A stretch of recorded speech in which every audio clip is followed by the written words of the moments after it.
Kamusta sa lahat mga kaibigan? Sa channel, ipapakita ko kung paano ayusin ang error tungkol sa walang SIM card sa iPhone.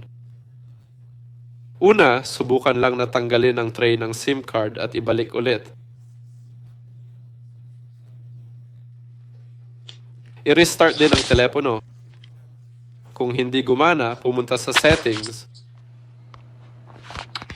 Pumunta sa reset.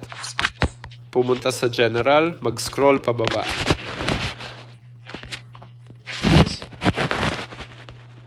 Pindutin ang transfer or reset iPhone, piliin ang reset at piliin ang network settings. O mag-type ng reset, piliin ang transfer or reset device.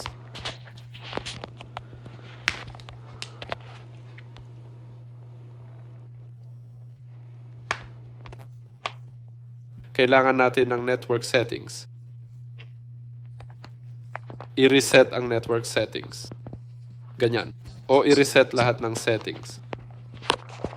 Kung hindi pa rin gumana, tingnan ng system update. Pumunta sa general settings, pindutin ng software update, at mag-update sa latest version.